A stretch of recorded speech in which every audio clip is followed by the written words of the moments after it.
get to the second clause with the textual theme. And then this is a material process where you have the actor. So it's not passive, it's an active clause. So you have the actor as subject. The mood is declarative because you have subject before finite. The same here. And then you've got the predicator as take with past tense. And then you've got a complement, some blood, which is the goal here in this case because you're actually taking blood out of the person. So that's something, material, straightforward. And then as she thinks that my hemoglobin count might be too low. So here we have her thinking something, right? So some state of her mind. So that's a mental process. And so the subject here is the sensor of the mental process. And then you have the phenomenon fact. In this case, that my hemoglobin might be count. The whole thing is just one phenomenon, or the complement. The mood, again, is declarative because the subject's before finite. You have a textual theme, again, linking back to this one. In today's lecture, we're going to be talking about how this has this sense of, creating a purpose or reason for the for this. Why she took the blood was because she thinks the hemoglobin count. And then you have your topical theme and rime. Then you have a new sentence. She is the best doctor in town. Again, a straightforward kind of relational clause, but in this case, identificational, because you have the here. So it's the best doctor is only a single person. So she is the best doctor. So it's we've been talking about her, so she's definitely going to be the identified. And she is the person that we're giving the value of being the best doctor in town. So she's the token, and this is the value. And then she is the subject, so it's non-passive. You have subject before finite, so it's declarative. The predicator be, and the complement is the identifier and value. And then the topical theme is the subject. So all of this is very kind of straightforward, most unmarked type.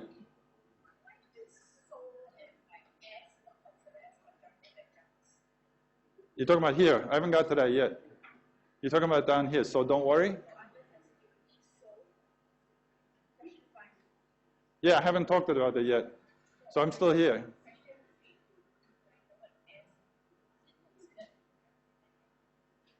This one, yeah, it's a conjunction here in this case. So, oh, I see what you're saying. So why don't we consider that an adjunct?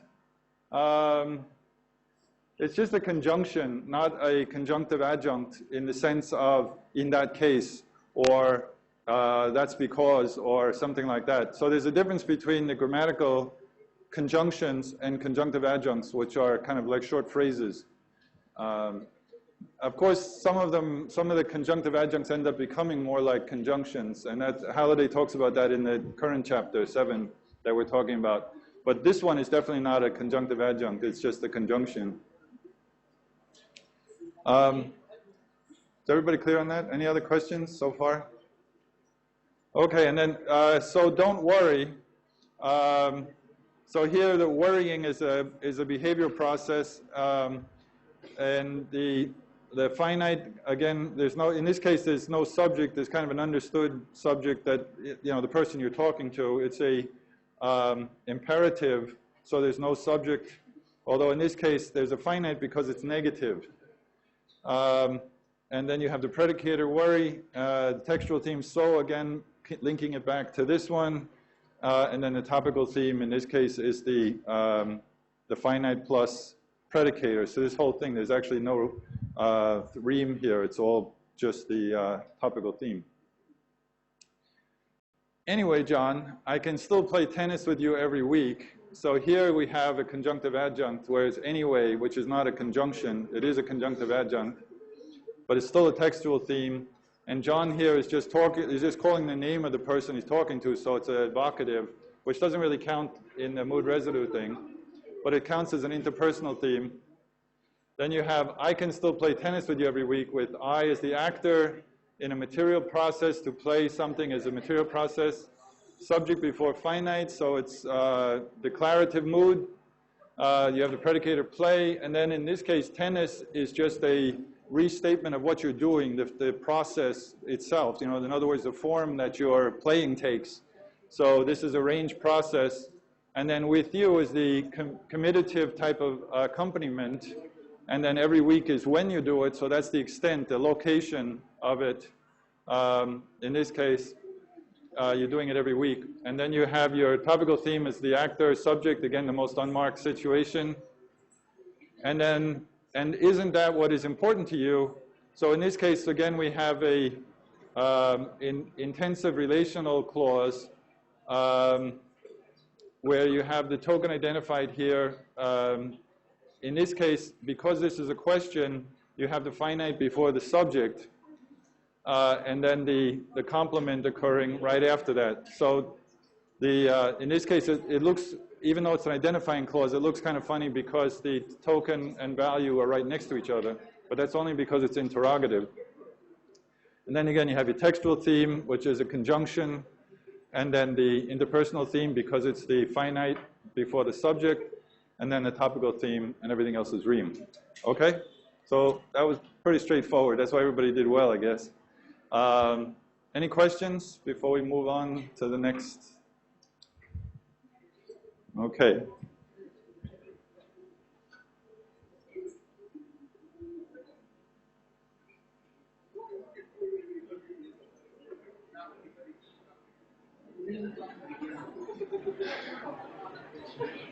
Okay, so actually, wait.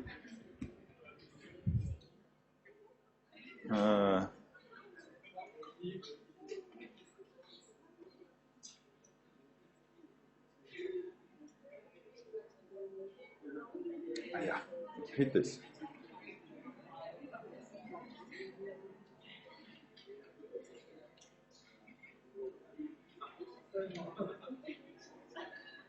Okay, this is on the last part of your handout. I decided to start with this. Today we're going to be talking about joining clauses together. So we just saw in the exam that we had these clauses that were linked by but or as or so or whatever. Now we do this all the time in language generally, and there's a logic to it. And so we're going to be talking about, there's two aspects to it. There's a logic in terms of the way that the clauses are put together. There's also a grammatical aspect to it in terms of the type of grammatical joining, or what we call the nexus. Nexus, it just comes from a Greek word meaning to bind together. So the nexus means binding two clauses together. So we're going to be talking about different kinds of nexus. So if we look at these sentences, this is all so-called the same meaning. So if you say, although you make many good points, the line of argument is not always clear. Or the line of argument is not always clear, although you make many good points. Or you could say, although the line of argument is not always clear, you make many good points. You make many good points, although the line of argument is not always clear. Or you make many good points, but the line of argument is not always clear. Or the line of argument is not always clear, but you make many good points. Those are not the same thing. When you hear this, if at least a native speaker of English, when they hear this, they will react differently to all of these different clauses. Now, if you were a student, and you are students actually, if you were to get one of these comments, if you were going to one of these 6 comments on a paper that you wrote, which would you most prefer to get? Right? Think about, what the difference between these is. There's two major differences. One is the order of the good points versus not always clear. And then so which do you say first, which do you say second? And then the other one is the type of grammatical relationship between the two parts. So this is what we're going to be talking about today.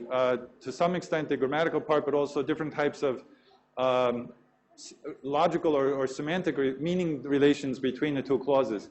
So anybody have any particular preference for which one they would prefer? 3?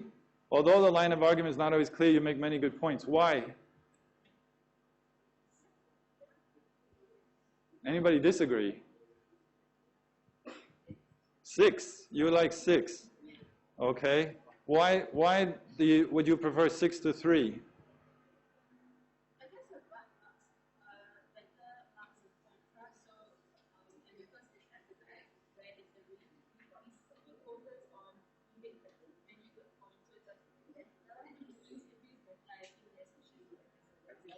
Okay, so what she's saying is that using but shows a clear contrast with the first part, and then also having the good points at the end of the clause makes you feel better, right? Is that what you're saying?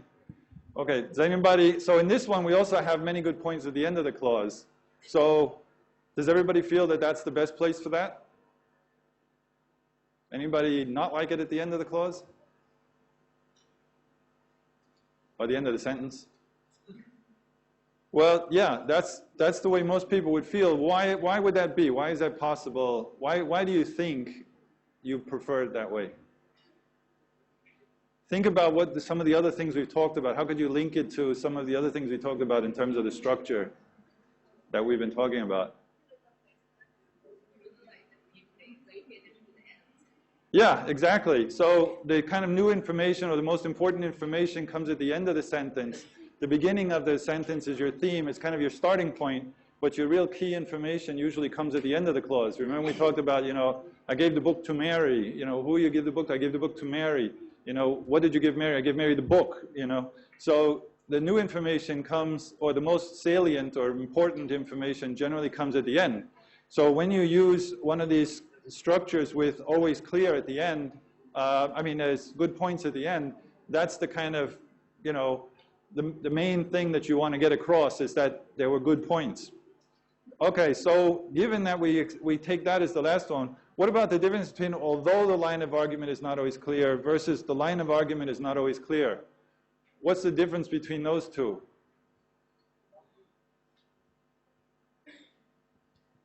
This is where the grammatical difference comes in. This is two full, what we call, independent clauses. You could say this alone. The line of argument is always clear, is not always clear, and then you could finish that. And then, but you can make good points is also a full clause. So this is two independent clauses put together. Whereas this one, although the line of argument is not always clear, you can't say that by itself. That's a dependent clause. It depends on this one for its existence. So this is what we call a dependent clause, and this is a main clause, whereas this is two main clauses put together. So in this one, you're actually saying the line of, oops, sorry, I don't want to hurt you. You want to, I'm saying sorry to the board here. It shows you how automatic these things are. The line of argument is not always clear. You're saying this as a separate statement, assertion. You're asserting the line of argument not always clear. Whereas this one, you're just saying it as kind of a background, kind of not really asserting it as something very important. You're kind of just taking it for granted. So it's not as strongly stated. So you say, although the line of argument, and even the way you pronounce it, so this one, the line of argument is not always clear. Whereas this one, although the line of argument is not always clear. So it's much more subdued. So normally, this is the kind of one that people would go for because this is kind of getting shoved under the rug, and this is the thing you're really putting out there, right? So it's like, hide that part and then push this out. So you can see how playing with these differences, these different choices, you can highlight or downplay certain aspects of the meaning. So this is what we're going to be talking about to some extent in the types of meaning that you're going to have. Okay, now I'm going to go back to the other one. Is everybody clear about this? There are other possibilities, and again, it would just depend on, all of these are grammatical or okay, but it would just depend on what your goals are in terms of what you want to emphasize, what you want to downplay. Then you would make different choices depending on the context.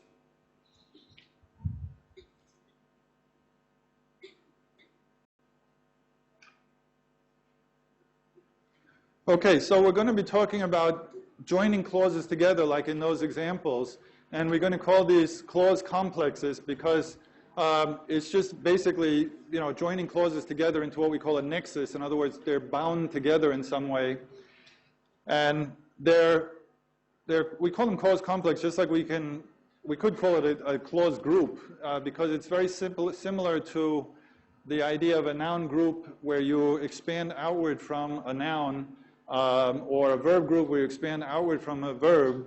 But in this case, you have, instead of one clause, you can expand outward and have multiple clauses together, bound together. So that's where the word nexus comes from. They're bound together. So in this case, we're expanding on a simple clause and adding other clauses to create this clause complex, which was traditionally called a complex sentence. But as I mentioned, sentence is really more of a written concept rather than a linguistic concept. So the first thing, of course, when we're analyzing a text and trying to look at these things is to separate out the different clauses and the relations of them. So we would identify the verbal groups. We covered this a little bit in week 1. You identify the verbal groups, and then you check that they're all functioning as the main process in the clause and not something else. Because they could be modifiers on a noun. They could be doing lots of different things. Then you look for the internal patterns of the clause, so the participants and the circumstances that go along with the process. And then you look for the internal patterns in terms of the interpersonal function, looking for the subject and finite. And then you try to identify the function of each clause. So we're going to be talking about the different types of function that clauses can have. Now, the main types of things we're going to be talking about is the grammatical part and then the meaning part. So the grammatical part is what I was talking about just now as main clause versus dependent clause. Now, this is grammatical. This is completely grammatical, and it's not always clear in all languages that you have the same kind of grammatical system, but this is the way English works. And we're going to be using the Greek terms parataxis and hypotaxis. It's the same as the word subordinate.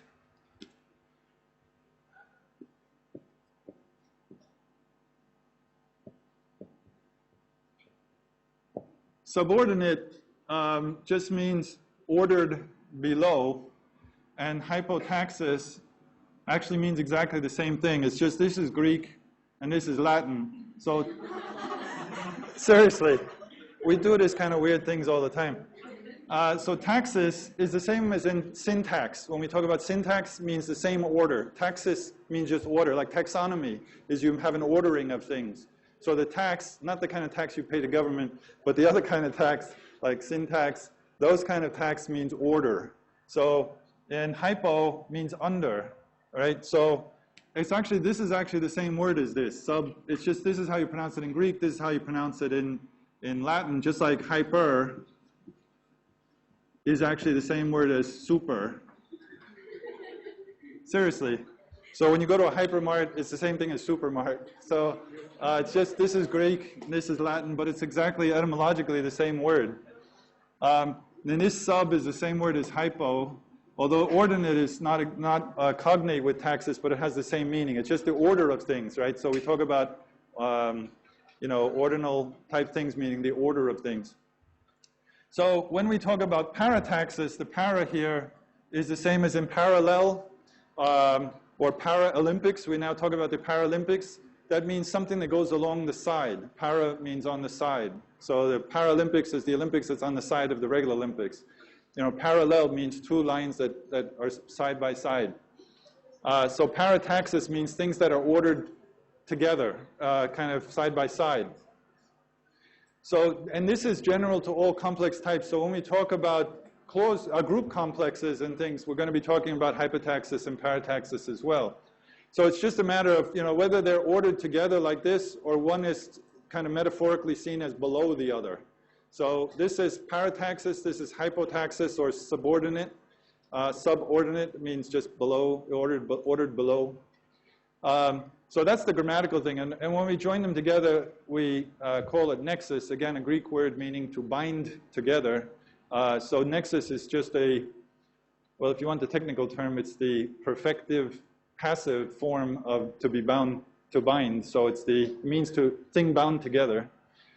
In English, we have lots of Greek and Latin and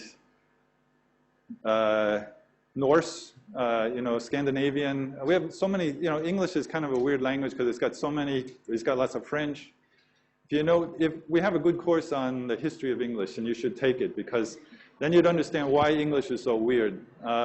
Because we've been taken over, just like other places, we've been taken over by so many different people over the years. Not we, I'm not British, but you know, originally in England, the people who lived there were Celtic speakers. They didn't speak what we think of as English. They spoke a language called the Celtic language, one of the Celtic languages, which is like Irish and Scottish, which are not English, and they're not even closely related to English. And then then the Romans took over in the 1st century, and they stayed there until about the 5th century, and then they left, and then the Anglo-Saxons, the people we think of as the beginnings of English, they came over in the 5th century, and they hung around, and they took over, and then later the French came over in the 11th century, and they took over, and so then we have all these French things, but then in between, you also had the Vikings, you know, these Scandinavian people, they came over and took over areas, so we have all of these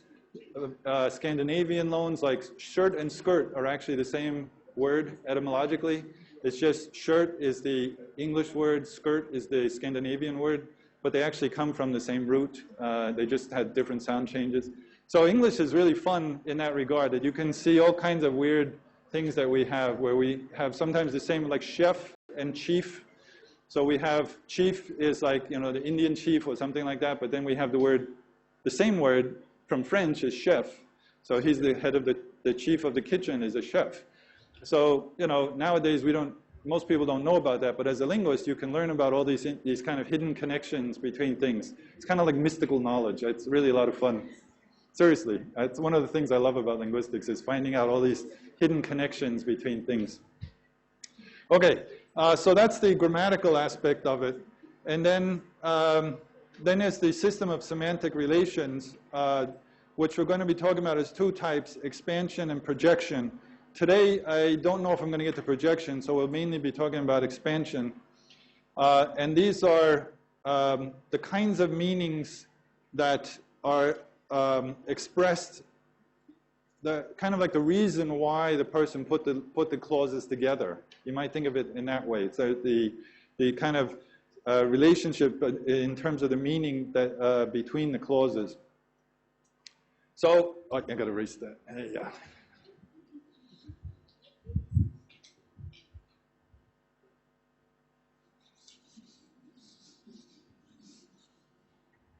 Okay, so with hypotaxis,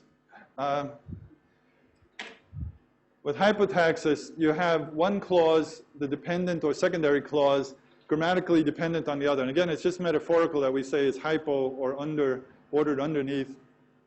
But it is grammatically dependent on, and what that means by grammatically dependent, it just means it can't stand alone. So when you have, like, when he came home, you can't just say that by itself. You have to have something with it for it to depend on. You know, so it has to lean on some other clause for its existence. And so it's usually these kind of clauses semantically modify the other clause, the main clause. So like when he came home, I was already asleep. So the when he came home is just telling you when, you know, the time that I was asleep. So it's modifying the main clause in terms of the time. And the 2 clauses are of unequal status grammatically. The dominant element could stand alone, but not the dependent element. And the dependent clauses can be finite or non-finite. So a paratactic clause, you know, in other words, a main clause is always going to be finite, 99% of the time. There's never anything always. There's always, as they say, all grammars leak. There's always exceptions to everything. But basically, dependent clauses, you'll find a lot that are non-finite. With the main clauses, they're almost always finite. The relations are marked we're using Greek letters again, the alpha, beta, gamma, delta. Do you know why? You know what we call the set of letters that we use to write English? What do we call that? Huh? The alphabet, yeah. Why do we call it the alphabet? Because it's made up of alpha, beta, and all the others. So there's another little mystery solved. You can see why, right? And the reason why it's called alpha, beta actually goes back because the Phoenicians, it came from originally a letter that looked like this, called aleph in Phoenician. And this was and anybody guess what this represented? It represented an animal. Yeah. A cow. This actually comes from a picture of a cow. Aleph is the word for a cow. And then they use that as the letter A. And then beta is, if you know anything about Israeli, they still use the word bit. It was originally written something like that, and it was a kind of a sideways image of a house. So bit came from a house. So originally there's a cow and then a house, and so on and so on. That they came originally from pictures, but then later on just were used for the sound. And this is the way very often how writing systems develop. And so a lot of times if you see the name of some, like a synagogue, they might say Temple Beth something, where the Beth actually still means house is Hebrew. Hebrew in this writing system came from a Semitic language, related to Hebrew. Anyway, how do I get always into these things? Just trying to make it more relevant to you. So don't be afraid of like alpha, beta, and gamma, delta, whatever.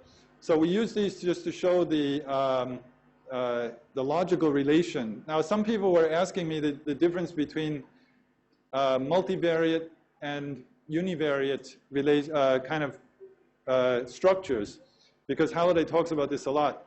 Again, going back to Latin, we have uni is the same word as one in English, right? We said it goes back to unus. If you know Spanish, you saw uno, dos, tres, cuatro, cinco, seis, right? So unos, it's the same word. Unos means one. In English, it's one. In Latin, the uni, like in universe. Verse means to turn, right? So universe means something that turns into one, right, basically.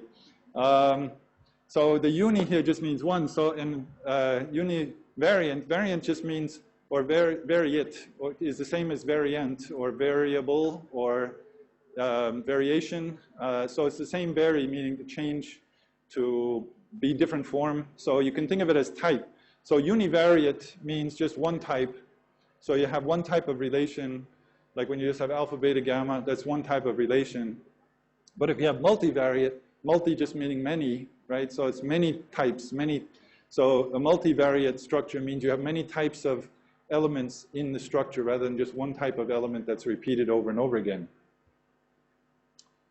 Okay, so we're using this one, this Greek thing, because it is this univariate type of structure where it's the same kind of relationship repeated over and over again, just like we did with the noun group when we showed the logical relationship rather than the multivariate structure, which is the different types of functions like deictic and numerative and whatnot. That's the multivariate one, because they each have there's a different type of structure of function. The dependent clause often has a circumstantial meaning similar to the circumstantial adjuncts within the clause. So very often you can have a choice between just using a preposition phrase, typical circumstantial adjunct, or a dependent clause, sometimes even marked with the same preposition. So we will all set out together when everybody has arrived. So this is a clause. You could say, instead of saying when everybody has arrived, we could say at 5 o'clock. So you have a choice of using a clause to mark this meaning of location, temporal location, or you can use a preposition phrase. Again, it's all about the choices you have. Answer the door if you hear a bell when he comes. So in this case, you have this conditional clause, and then you have the temporal clause. So here the relationship, the alpha is always going to be what we call the head, or the main part of the main clause. And then this is the modifier. The beta or gamma is a modifier. So we will set out together. You can say that just by itself. That's the main clause. And this is the dependent clause. So answer the door if you hear the bell when he comes, or where there is enough space, plant the oak sapling. So the dependent clause can come either after or before the main clause. Again, it's a choice, like we saw in those 6 choices that I gave you. You can put the order in different ways, and depending on, again, which you're highlighting, which you're downplaying. And then they had to go because the train leaves at 10. So in this case, we had the time. This case, we have spatial location, where there is enough space. And here we have a cause type. just like the circumstantial meaning of cause. They thought that they still had plenty of time. This one, we're not going to talk about this today, but this is what we call a projection, an idea that they were thinking, as kind of a projection of what they were thinking. I cooked only the vegetables, the meat being left for John to do. Now in this one, you have a non-finite clause. These were all finite clauses where you have the full, subject finite type of structure. Whereas in this one, the meat being left for John to do, you don't have a finite element. So it's a non-finite clause, but you can still do it. And that's even downplaying it some more. So you have a whole kind of set of choices between just a plain preposition phrase to a non-finite dependent clause to a finite dependent clause or to a main clause. So you have different degrees to which whatever it is you're talking about will be kind of highlighted or talked about in detail. John made the meal while everyone else helped set the table. And he asked that I not leave there, which is kind of, again, this one is a projection type where you're saying what the person said, but not as a direct quote, as in that one. Now, it's possible to have several levels of dependency. So like in this one, if he does come, which is very unlikely, he will have to sleep in the barn. In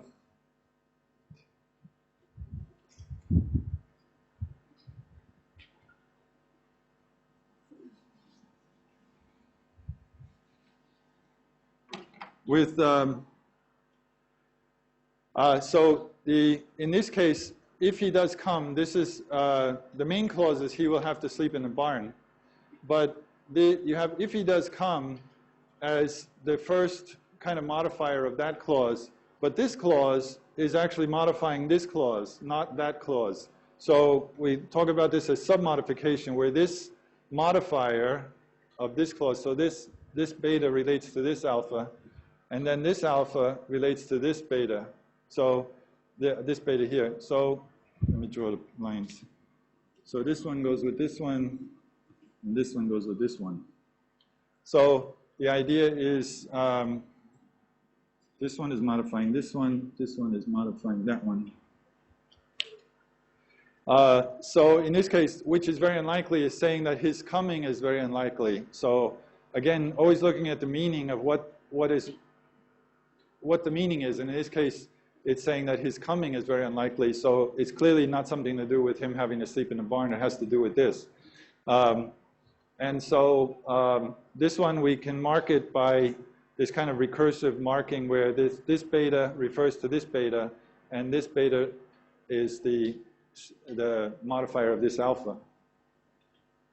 This thing is really getting annoying.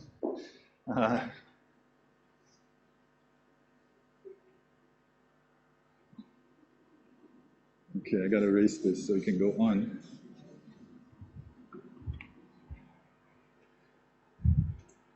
Now, so that's hypotaxis. Any questions about hypotaxis before we move on to parataxis? So, hopefully you would have learned a long time ago about subordinate clauses, but sometimes, it's not talked about that clearly, or the word subordinate is sometimes used in different senses.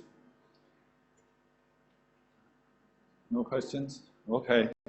Now, parataxis is where, as I mentioned, the two have equal status. So they're kind of so-called parataxis, mean they're lined up together. So there's no dependent or dominant element. Each one could be said by itself.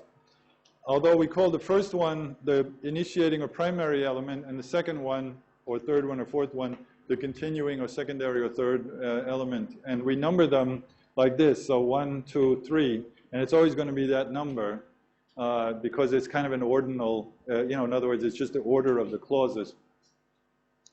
So they each could stand alone. And when we say the book talks about they're symmetrical and transitive. Now what symmetrical and transitive means, symmetrical just means if you have A equals B, then that means B equals A. So you can turn things around. Now, at least grammatically, that's the way it works. So you can turn them around grammatically, but unfortunately, when we speak, we don't mean the same thing. So if you say John and Mary got married and they had a baby. Now, they're symmetrical, so you could say they had a baby and they got married. But normally we don't talk about them in that. We would talk about them in the order in which they happened. So even though grammatically they can be reversed, we would infer that the reason why the speaker put them in that order is because that's the order in which it happened. That's the kind of, pragmatic thing that happens. But this is all that symmetrical means, is that it's reversible. And transitive is, as I talked about when we talked about transitive clause versus intransitive clause, transitive, trans means across, itive means to carry, so it's just something that carries across. So if I have A equals B and B equals C, then if it's transitive, I can say A equals C. Right? So what that means is this relationship kind of carries across. It's transitive means that this carries across, so the A equals C. That doesn't happen with the dependent clauses. It only happens with the paratactic clauses. So this is a different use of the word transitive in terms of the grammar, but it's the same meaning in the sense of something carrying across. So when we talk about a transitive clause versus an intransitive clause, we mean the action carries across from the actor to the goal. In this case, we're talking about the kind of ability of these things to be equated. So there's a carrying across in terms of being equated. So John got up and showered and ate breakfast. These are all three independent things, and they could be moved around in different ways. And you could, if you say, if you had like John got up and showered, and then after he showered, he ate breakfast, you could say John got up and ate breakfast. So that would mean the kind of transitive sense. And in this case, we're using the Arabic numbers, the 1, 2, 3. So like John got up and showered and ate breakfast, or that guy's got a few screws loose, he's crazy. So in some cases, like with the semicolon, the reason why we use semicolon in English, actually, is it shows that the two are kind of saying the same thing, basically, and they could be two sentences, but we're treating them as if they're one sentence. Two clauses put together like that. So these two are basically saying the same thing, but it just, we decide to put them together. So she does the spreadsheets and he does the graphics. I finished baking the cake and then made some frosting. Please don't leave here, he said. She said, I don't want to go. The door was unlocked and he opened it and walked in. Everyone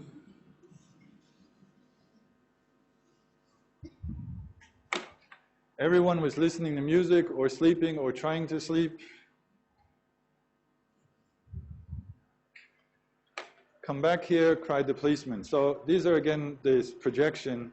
But if we just think about these for now, the door was unlocked and he opened it and he walked in. So you've got three kind of main clauses, three things, and the speaker just decided to put them in this order. I finished baking the cake and then made the frosting. She does the spreadsheets and he does the graphics. In some cases, we do mark a temporal relationship, and that we'll talk about in a minute, how we mark the semantic relationship. But right now, we're just talking about the grammatical relationship. And sometimes you can have one clause kind of surrounding the other. So if you say, like, frankly, Scarlett, he said, I don't give a damn, where the he said is actually a clause by itself, and this is all part of one quote. So we enclose that in double brackets if it's a clause. Angle brackets.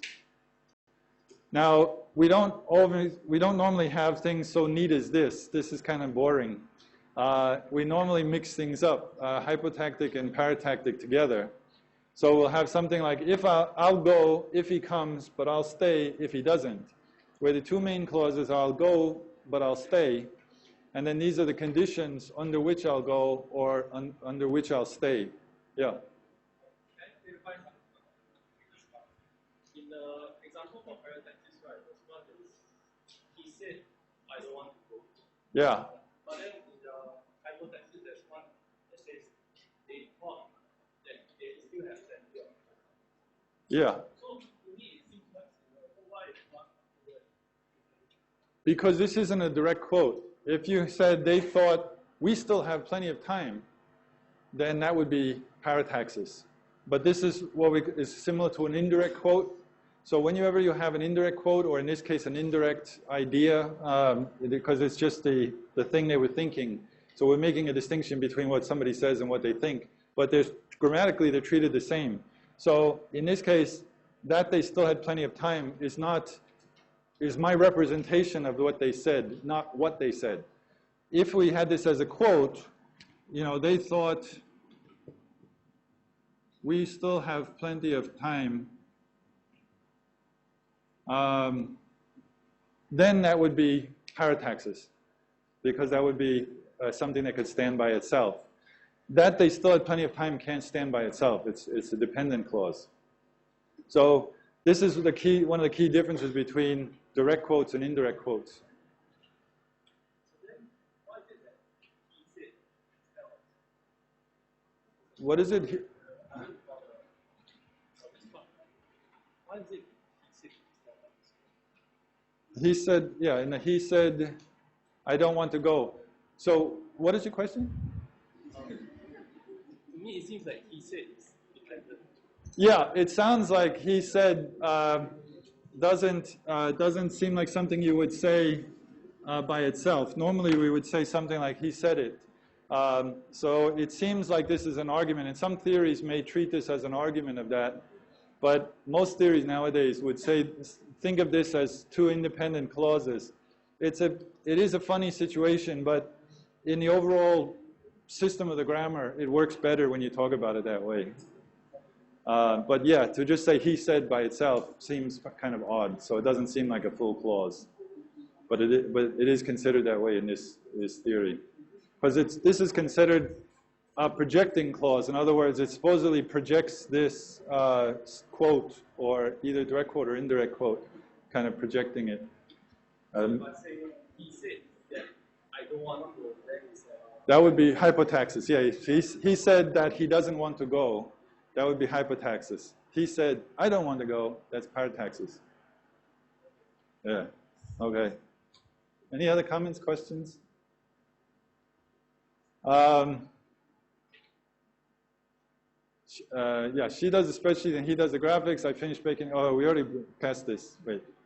So in the mixed types, we have, in this case, we have dependent clauses in paratactically related clauses. So we have the two main, as I mentioned, paratactically related, and then two modifiers, one each modifier of the paratactically related clauses. Then you can have paratactically related clauses within a dependency. So like here we have he left when. So this whole thing, this whole when, is actually all one modifier of the main clause, he left. And then, but within this when clause, you have two parts. You have he heard the siren and he saw the lights. So within that clause, if you forget about the when part, then these are two paratactically related clauses, the 1 and 2. But together, they form the when modifier of the time that he left. So the when here turns this whole thing into a subordinate clause. And then we have some like, because he knew the answer but was afraid to say anything, he was embarrassed. Where, again, you have the parataxics. These two are related paratactically. He knew the answer but was afraid to say anything. But this whole thing, because of adding because in front of it, then becomes a modifier of he was embarrassed. You know, just explaining why he was embarrassed.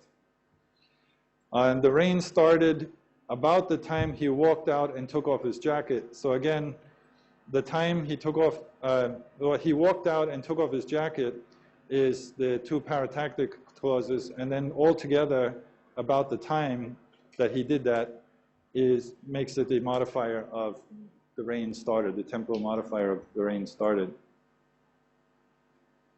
It's going to get more complicated. But don't worry, it's actually very logical and very straightforward. Again, just as with everything, just think about the meaning and it will become pretty clear.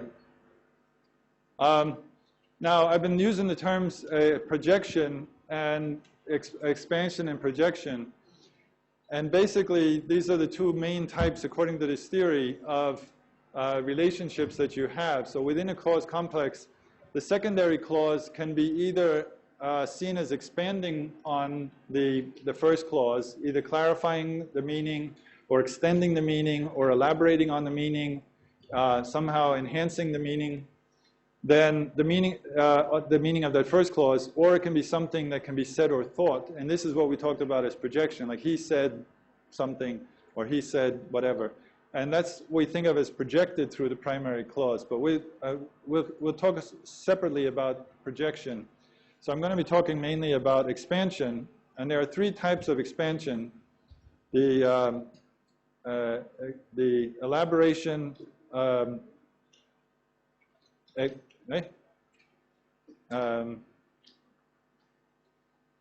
extending, this should be extending, sorry. Elaboration, extension, and enhancement.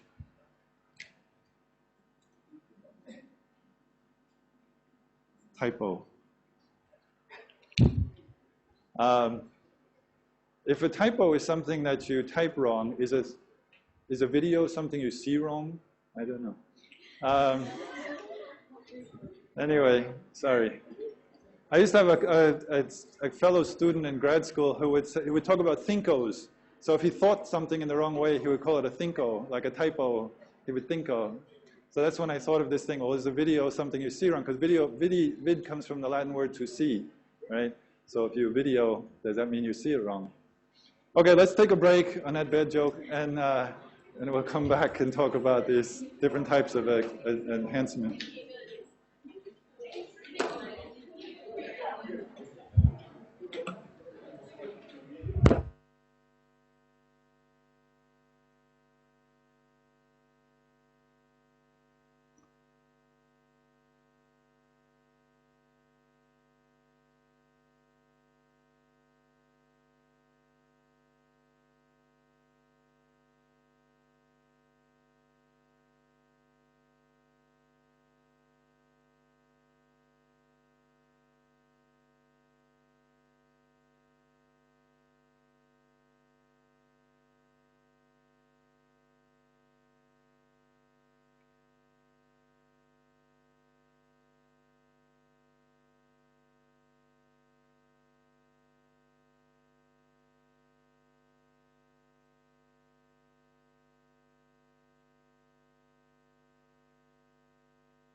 Okay.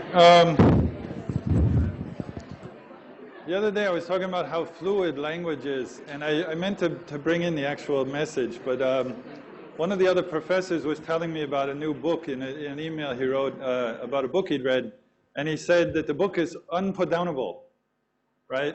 Now, that's not a word that you would find very often, but he made it, so he made it up, and it's like, great, you understand immediately what he meant, and so, even if the word has never been used before, you can make up stuff, and so this is why language is very fluid. There's nothing, just because it hasn't been done before doesn't mean you can't do it.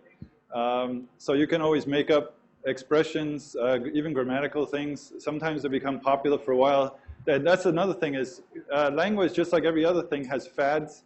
So we will use a construction for a while, and then people get tired of it, and then they change to something else. So like for a time, I don't know, maybe 20 years ago, there was a fad in the US where they would say something like, oh, that's really wonderful, not. They would just stick the not at the end of the thing. And that didn't last very long, but for a while, a lot of people were using it.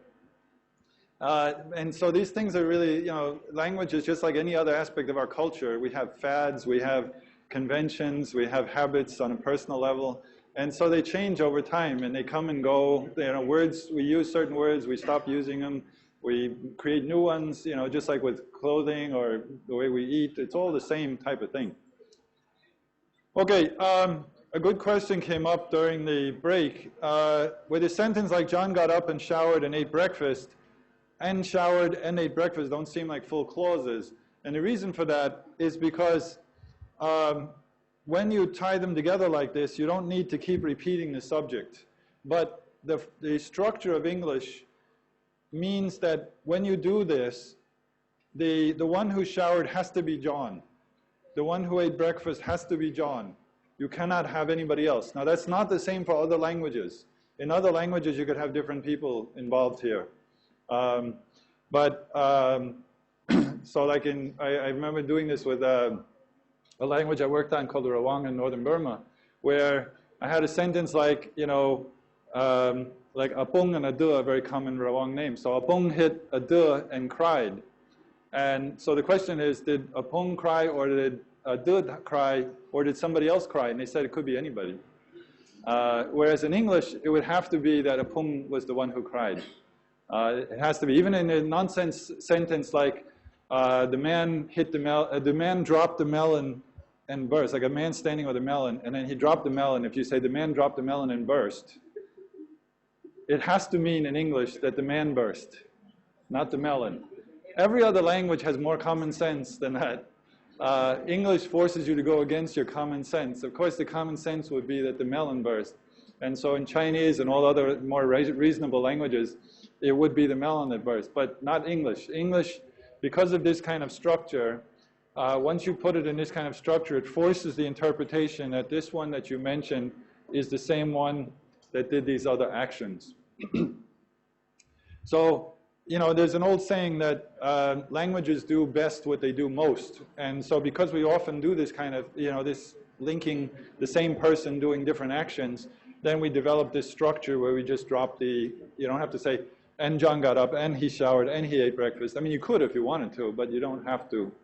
It shows the tightness of the relationship. And the same with this one, everyone was listening to music or sleeping or trying to sleep. It has to be the same everyone.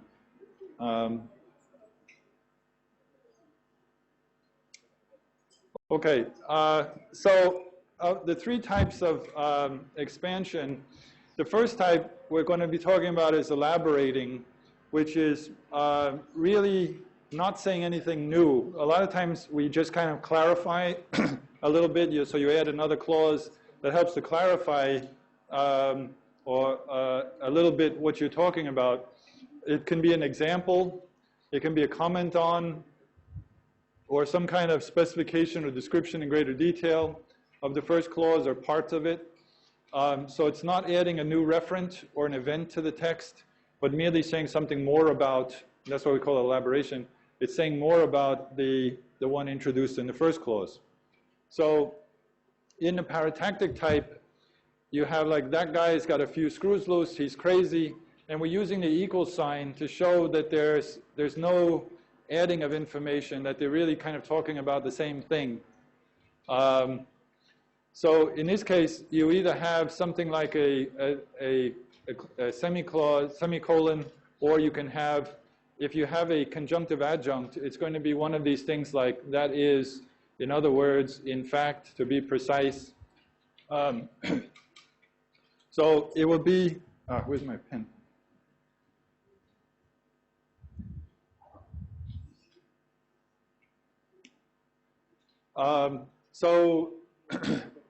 So when you add an adjunct, conjunctive adjunct, like in other words, for example, to be precise, that is to say, and then, so it's like either saying IE or EG, you know, Halliday. Do you know where these come from? IE and EG. I noticed some people here use them not so correctly. This is again Latin.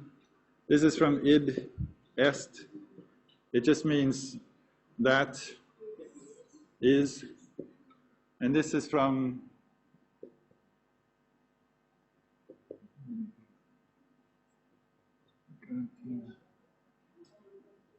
exempli gratia, which means kind of like for example, or well, you can think of it as for example. For the sake of example, is more correctly the Latin. So these two are used differently, but in this context, they're both kind of, if you can think about this, the kind of thing that we're talking about with this elaboration is going to be something like the IE and EG. So,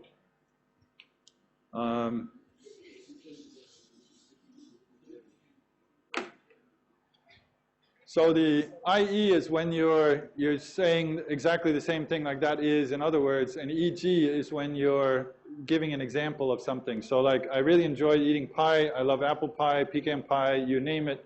So you're giving examples of type of pie that you like. Whereas that guy's got a few loose, he's crazy. This is the IE type because it's saying the same thing in two different ways.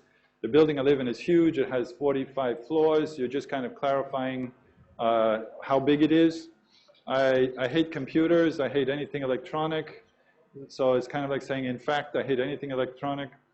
I got really good grades in primary school, I got all A's and B's. So again, you're just saying the same thing in a different way. Or this one I read already. Now, so these are all the paratactic type, and I only mark these two, but it's basically the same, you know, the 1 equals 2, 1 equals 2, 1 equals 2, 1 equals 2, 1 equals 2. So they're all the same way. So just to save space, I didn't mark each one exactly the same. Now, if the relationship is hypotactic, the second clause is a non-restrictive, or what we call non-defining relative clause.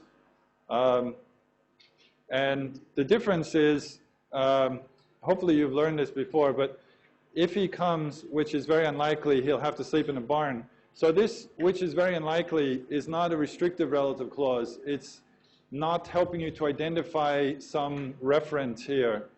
The way, what a restricted clause does, which is the kind of thing we talked about as an embedded post modifier when we talked about noun group.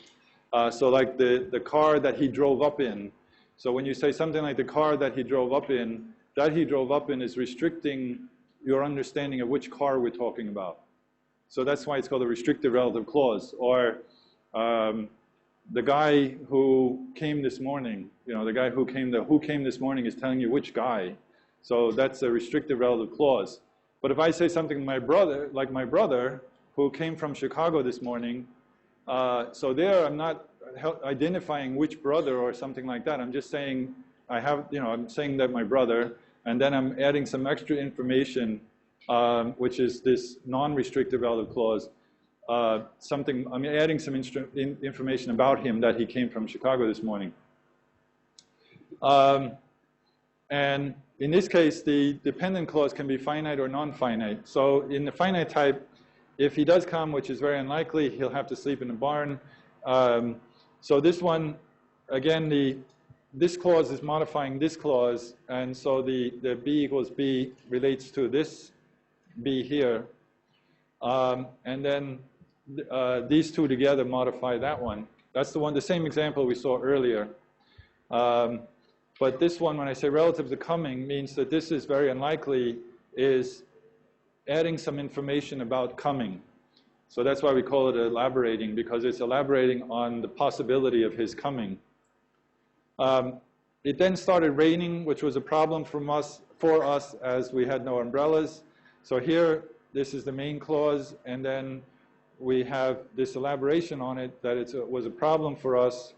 And then as we had no umbrellas, is a different type we haven't talked about yet, but so this is the one we're really talking about here. This is because it's kind of saying something more about the raining, that it was a problem for us. Or being in my office, which is very small, makes me uncomfortable. In this case, it's relative to the office. In other words, the thing that's being modified is just the word office here. And here the non-restrictive relative breaks up the main clause. The main clause is, being in my office makes me uncomfortable. But because this clause is modifying office, you often put the clause right after the thing it's modifying. So that's why you end up with the clause in the middle of the main clause.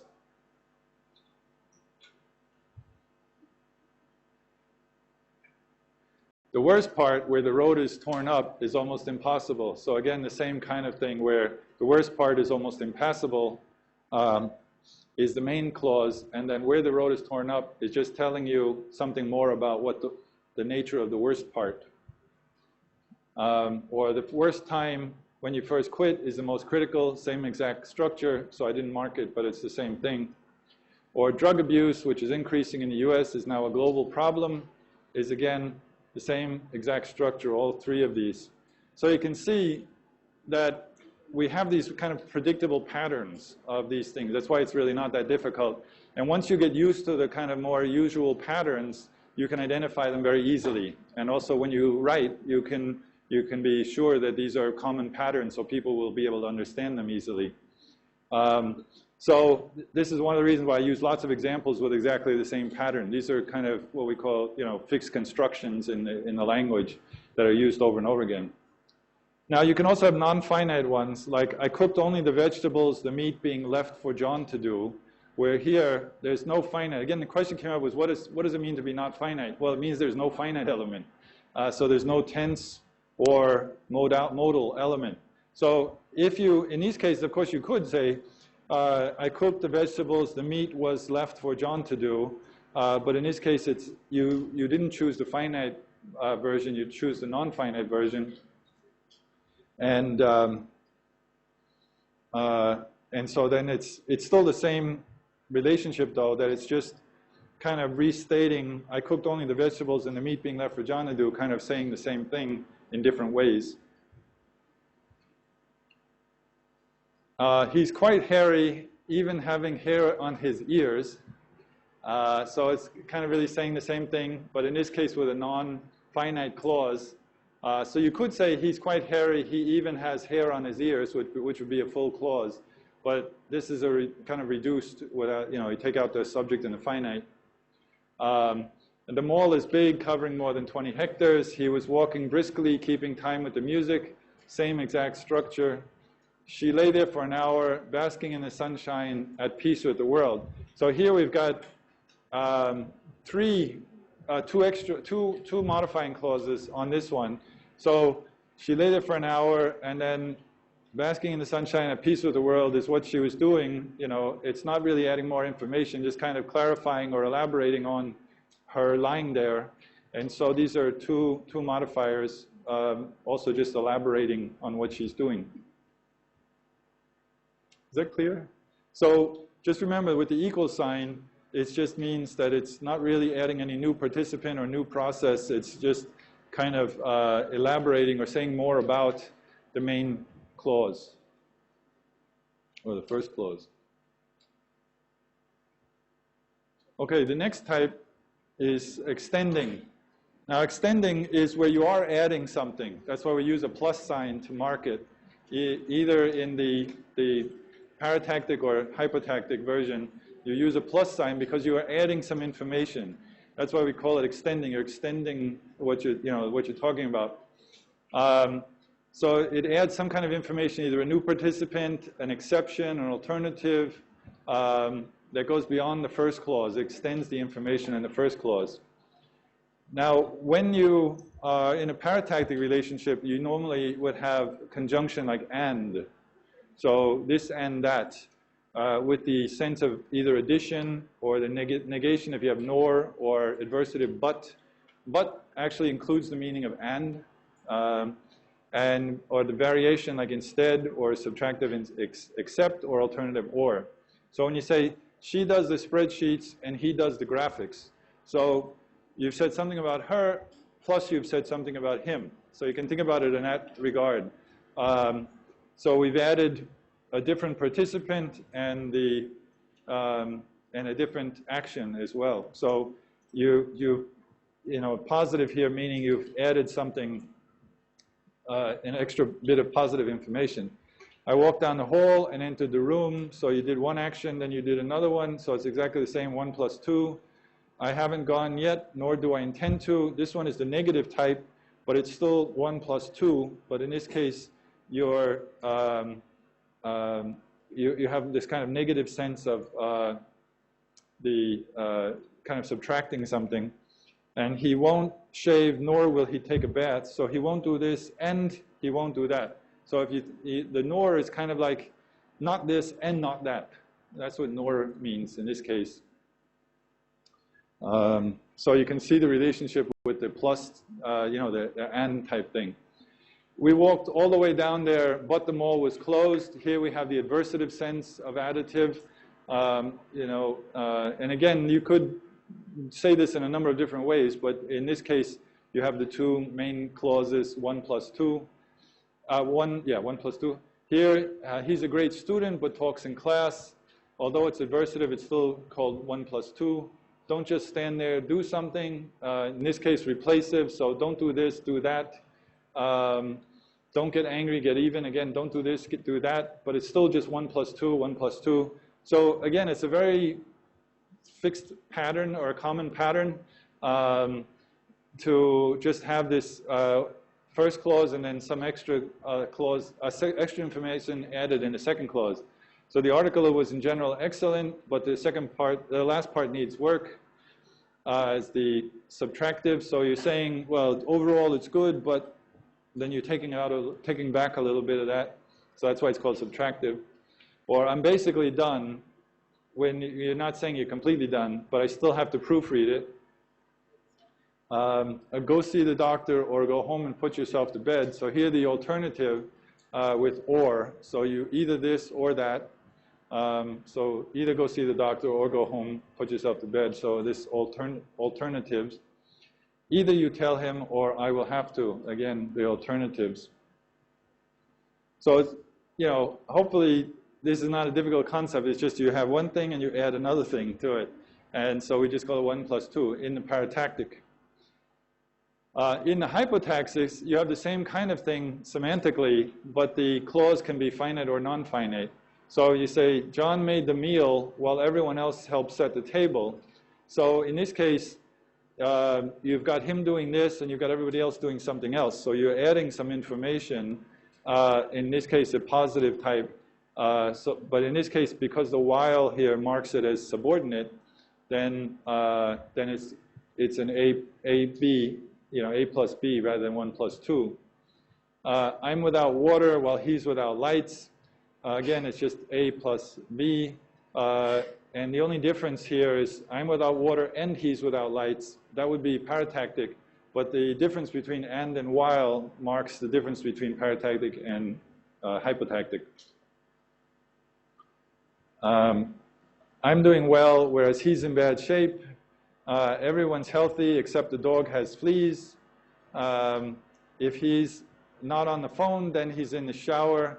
So, but these are all exactly the same. Even though the meaning is slightly different, you have adversative, subtractive versus alternative, but it's still A plus B in all of these examples. Now, the non-finite type is again the same thing, where all you've done is you don't have the finite element in front of the verb generally being in the ing form. So besides being a bad student, he talks in class. So I mean, if you said this in Paratactic, you'd say he's a bad student and he talks in class. But in this case, you're saying besides being a bad student, he talks in class. Or aside from being good for customer relations, it will also be good for efficiency. Except for having fleas, the dog is pretty healthy. Other than having to deal with government inspectors, he has a few problems. In all of these, it's plus B alpha for all of these examples. So you're kind of, with the non-finite here, you've got this first part. This is just one pattern, but it's a very consistent pattern where you have the kind of, you know, besides or aside from or except for or other than, kind of saying, okay, I'm going to take back first and then say the main clause. You could do it the other way. You could say he talks in class although he's a bad student, or besides being, usually with besides it comes first. But, or you could say instead of going home after work, he goes to a bar. Rather than eating lunch in the cafeteria, he goes out to the shops. He ran straight for the door without saying goodbye. So here we have the alpha first, and then plus beta. And she ate it right down without blinking an eye. Again, alpha plus beta. So is it, you know, you could also say without blinking an eye, she ate it right down. But you can feel the difference between the two. One of the things about the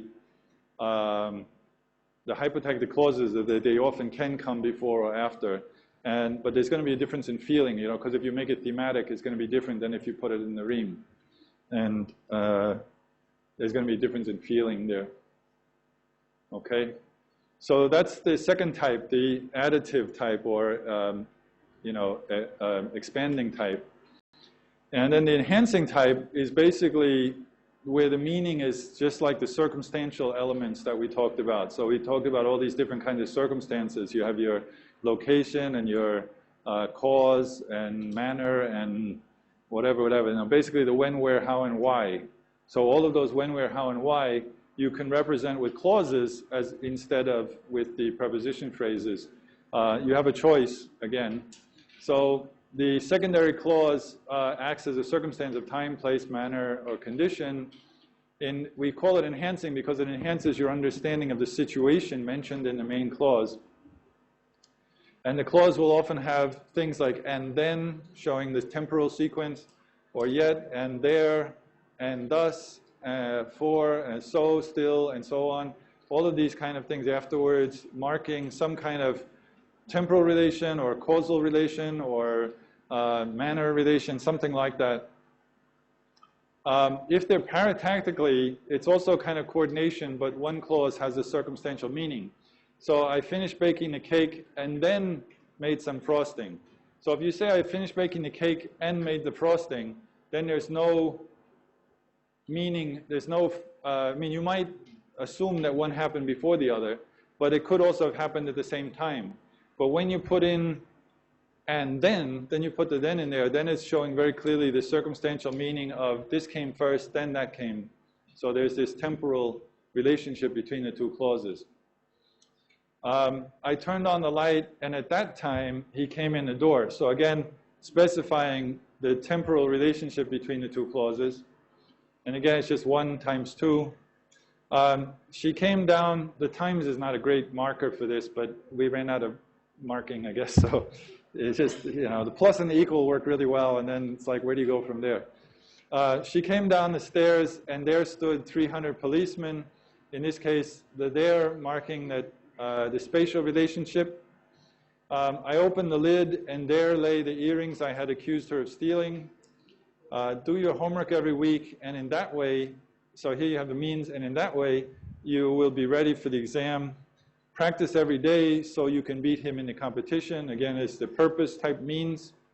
And these are all just 1 times 2, 1 times 2, 1 times 2 in all of these examples.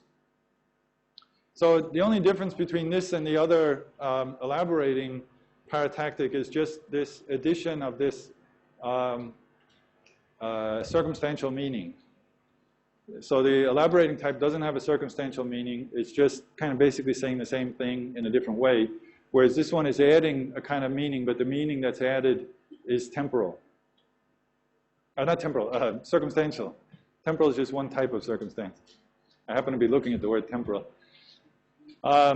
John went to Harvard, and so did his wife. So this one, you have a comparison type circumstantial meaning. I don't like pie, and neither does he. Again, comparison. I didn't want to embarrass him, so I kept quiet, where the so here is marking the reason or for why you did it, so. The students lined up patiently, for the singing star was about to appear. So again, because the singing star was about to appear kind of thing. I'll show you the file, and then you'll believe me. This is the condition. It's like, if I show you the file, then you'll believe me. Keep your dog on a leash, otherwise he'll run away and get hit by a car. So we have this condition type of relationship. He's okay. Still, I think it would be better to avoid him. Here we have the concession type circumstantial meaning. Now, those are all paratactic. And again, we have the choice of hypotactic and either finite or non-finite. So you can see the same kind of thing over and over again. It's just, so it's not that complicated, really. It's just a difference between whether it's saying something new, whether it's adding something, or it's adding a meaning that's circumstantial. And then whether it's finite or non-finite, and if it's hypotactic, it's finite or non-finite. And then if it's paratactic, it's always going to be finite, basically. So he likes to watch TV as he eats.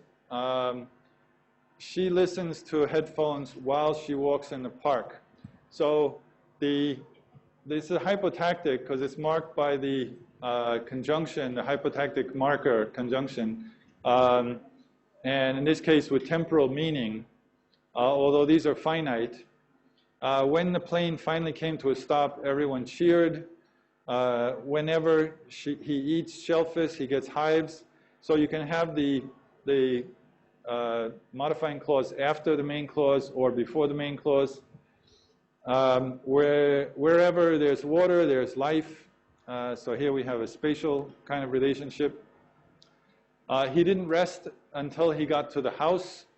Again, spatial with the modifying clause after the main clause. Where the sun doesn't shine, there is little vegetation with the modifying clause before the main clause.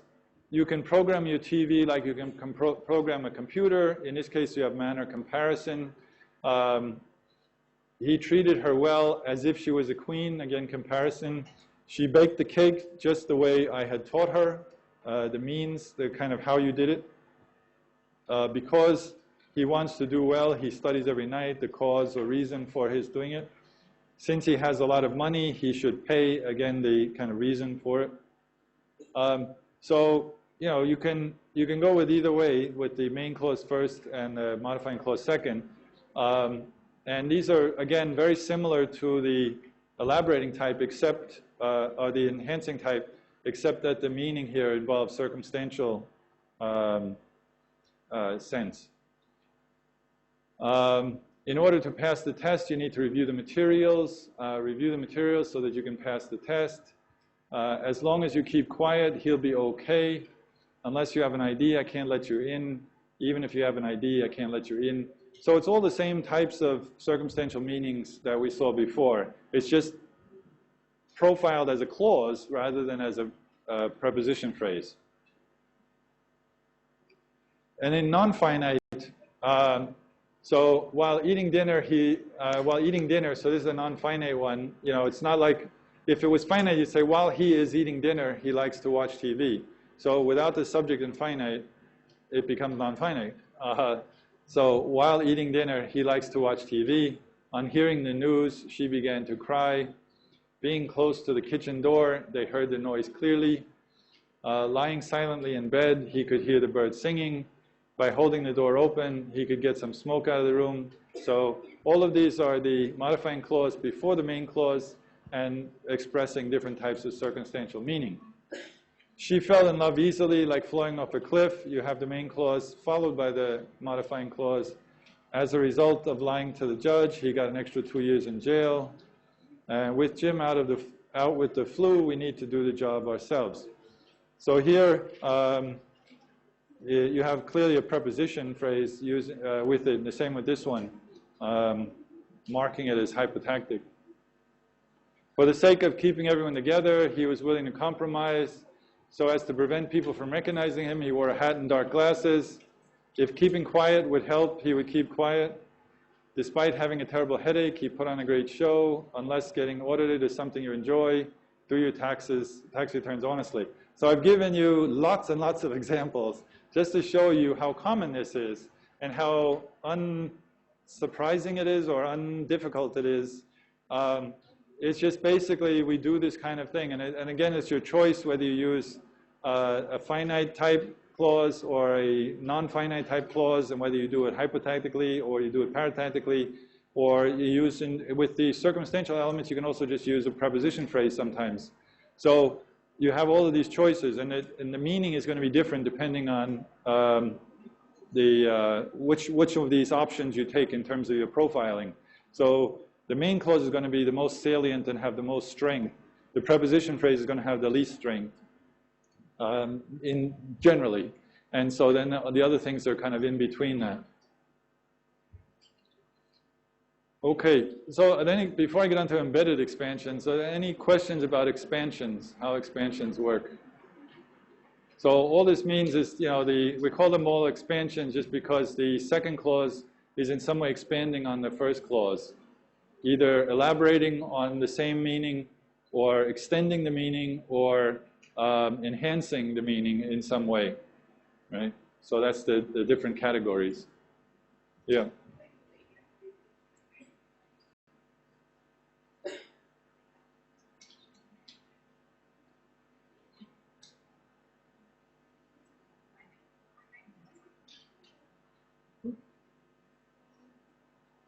The finite ones is finite hypotactic? This one? Yes. Oh, okay.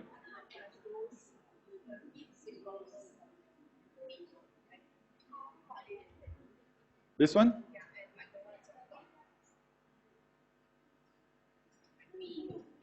Oh, so this is what I was talking about before, where this clause, this whole thing,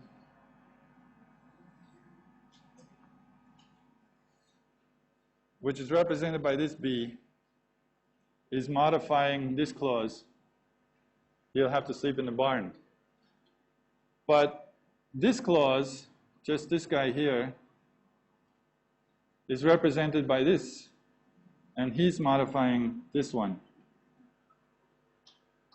So it's the same one I showed earlier with all the arrows, but I think some people wrote the arrows the wrong way.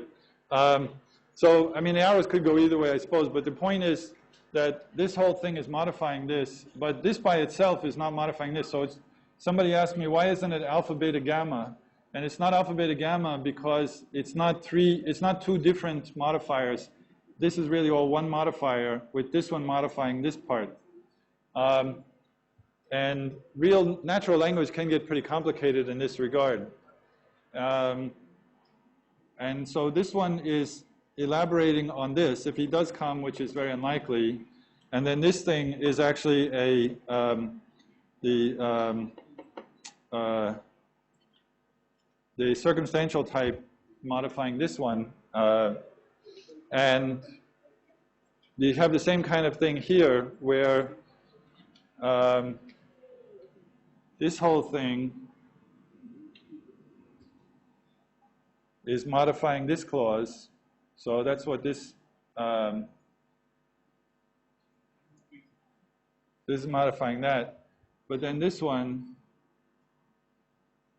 is modifying that one.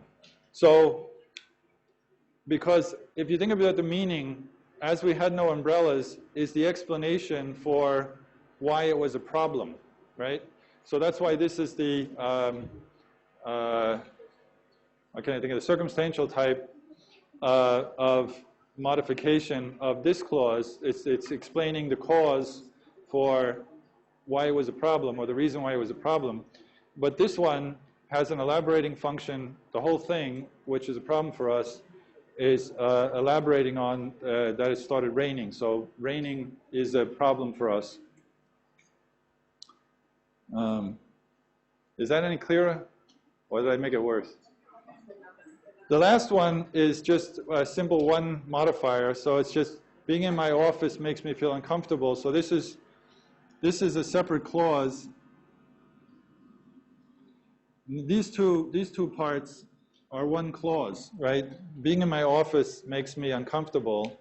And then this one, technically it's a separate clause. You might say is modifying the whole clause, but it's really only relevant. What happened? Oh, I pushed the button. But this is really, which is very small, is really just referring to office. So that's why it occurs in the middle of the sentence. Because it comes, if I could say, being in my office makes me very uncomfortable, which is very small. That's very hard to understand. But these are both, sentences. But this one, you put it here because since it's talking about the office, it's best to put it close to the thing that it's talking about or modifying.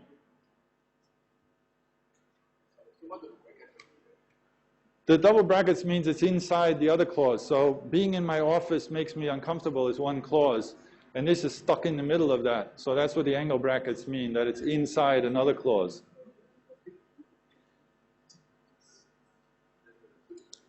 We don't do this to make it difficult. It's just this is the way it happens, you know. Like I said, this one makes sense to put this in the middle of the clause because it's modifying office. And so, it's nice to put the modifier right next to the thing it's modifying. Okay, any other comments, questions?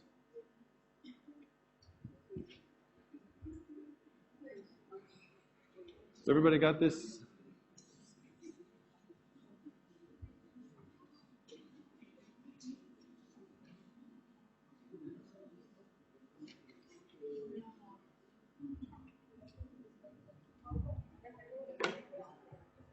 It's nice being able to write on this. In my other classroom, they don't give me a place where I can write, on the projected thing, in those TR pluses.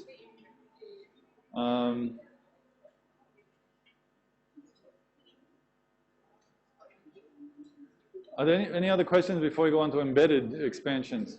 Now, there's another type of relationship that we talked about briefly when we talked about groups, which is embedding, where in this theory it's called rank shifting. So unlike, I was using this metaphor of the hypotactic, but what rank shifting is actually this clause gets put inside the other clause or inside a constituent of the other clause. And that's called embedded, just like you would embed something in wood or whatever. We talk about this as post modifiers in the noun group. But there's another type which we talked about as act or fact. Those are also embedded clauses because they act as arguments, constituents within another clause. So they're not separate clauses at the clause level. They are operating within a constituent of another clause. So if you want to say something like, I want to know what happened to the books that were sent. Did I have any? Oh, here, I went too far, sorry. So they call rank shifted clauses, and they either act as a post modifier of a noun, as we talked about with the noun groups, or they can be the whole noun group in the case of an act or a fact. So they're not operating at the normal clause rank, but at the group rank. And so when you say something like the man who is eating the cake, so who is eating the cake is a post modifier or qualifier of the man. So this is a restrictive relative clause. And again, you can see this is very different from the non-restrictive relative, which is operating at the clause level. This is not operating at the clause level. It's within the noun group. And this can be, analyzed like any other clause with subject, finite, predicator, and complement. But in this case, it's not operating at the clause level. It's only modifying the word man here. And if you say something like, this is the birthday card that I made for you, so it's helping you to define which birthday card you're talking about. That's the table that he left in the bedroom, again, helping you to define or identify the table that you're talking about. So this is what the qualifier or post modifier does. I want to know what happened to the books that were sent this morning.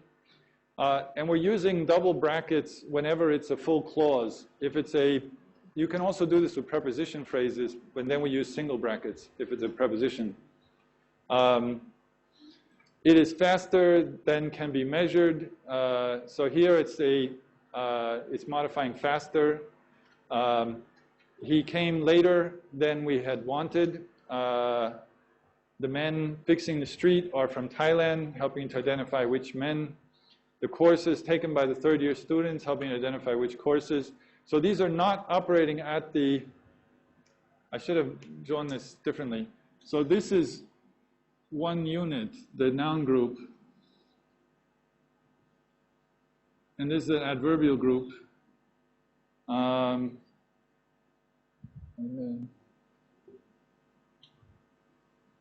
So this is one unit, and so this thing is just modifying that. This is just modifying that, and this is just modifying that, and so on and so on. Same. So these are the groups, and it's operating within the group. It's not at the clause level. The courses to be taken in the third year are all very exciting. The last student to register gets a free ice cream. The building I live in has 26 stories. And you can see that you can have different tense forms or different forms of the verbs within these. So they can be fully finite. The building I live in has 26 stories. The guy whose shoes these are must have very big feet. That is exactly what he said. That the bridge is down. Now, so here we have that the bridge is down is one of these fact types, right? So we talked about these in the mental processes as the phenomenon, the fact type phenomenon.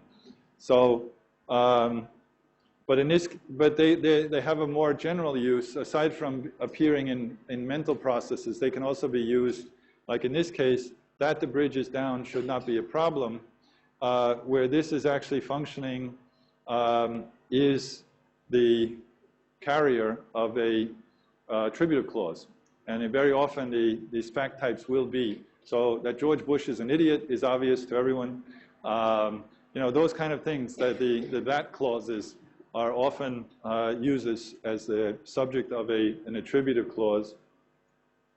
Turning the car around was the easy part, same type of thing. Chewing gum is not a common activity in Singapore. So here, chewing gum not as a noun, but as a clause, the chewing of gum kind of thing. And so in these cases, you have the either acting as an argument itself.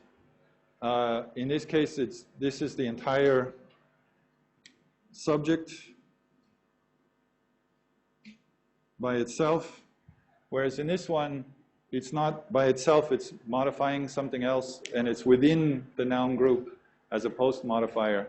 So they're both embedded in the sense that they're not operating at the clause level, they're stuck in a constituent below the clause level, either the acting as the group by itself or as a modifier of some element in the group.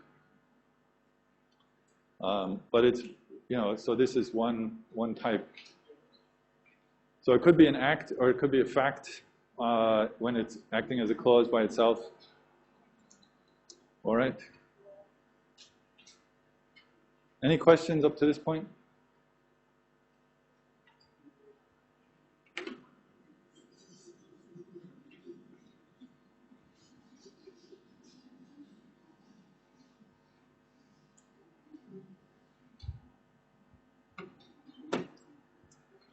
Okay, I don't think I'm going to get started with projection. Yeah, it's too much of this here. I'll leave the projection till next time, because also the chapter is quite long, but partly because of the tables and charts and things. So this time, for this week, I only asked you to read up to 7.4, not 7.5, which is what projection. So we'll just, unless there's questions, we'll just end it for today here. Okay? Alrighty. Single line thing here. Are we supposed to go through it with them? Because I don't know what an analysis this is. Wait.